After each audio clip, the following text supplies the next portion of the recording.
Throughout the pandemic, the president and his team are continuing to pursue policies cracking down on immigration. Today, the administration said that it will try to find ways to wind down and limit a program that protects Dreamers from deportation. Dreamers are the immigrants who arrived or remained in the U.S. illegally as children and haven't lived most of their lives here. It's one of several moves of late. Our Amna Nawaz has been following all of this closely, and she joins me now. So, Amna, today, what the administration has done, this is a program, Deferred Action for Childhood Arrival. This is something the administration has been trying to end for months. The Supreme Court has turned them down. So help us understand what exactly the administration is trying today. Well, the move today, Judy, basically further undermines the program. It's currently shielding about 700,000 people from deportation.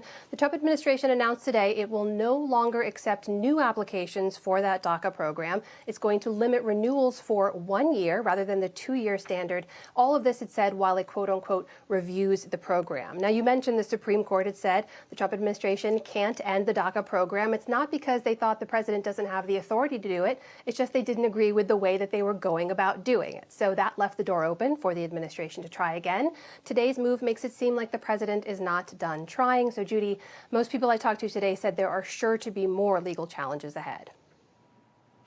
So there's another legal fight, as you know, Amna, on another immigration front from this administration. This one is about roughly 100 children who are in immigration detention. A judge has ordered that these children be released.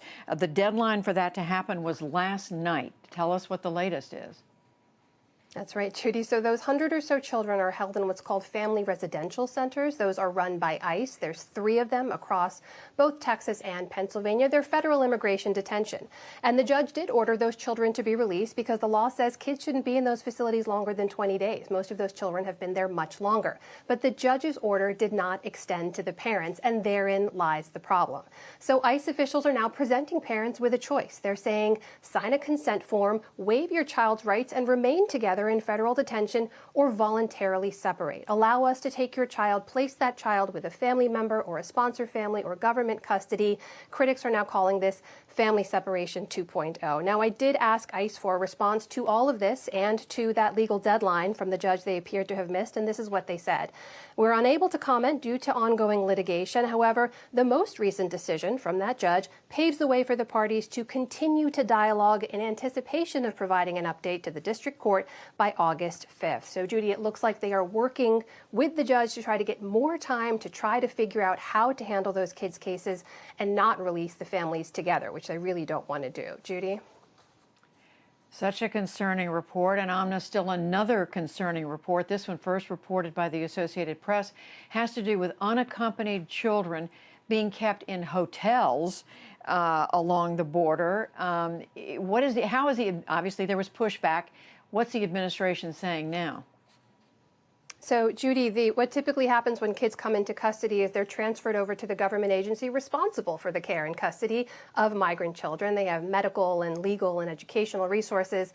The report found that ICE was actually keeping custody, with a contractor holding children in hotels and then within days deporting them back to their home countries. That was without any evaluation of what they were sending the kids back to. That, of course, is concerning on a number of levels. I asked ICE for a response to this as well. They said there's pending litigation, so they can't really talk about it. But any official I talked to today, including former government officials, said it's concerning when it comes to child welfare interests for a number of reasons. These ICE contractors are not trained to handle the care and custody of children in the same way the other government agency is. Judy? And finally, Amna, when you step back and you look at all of these moves, what the administration's trying to do, whether they're talking about it or not, what does this all add up to?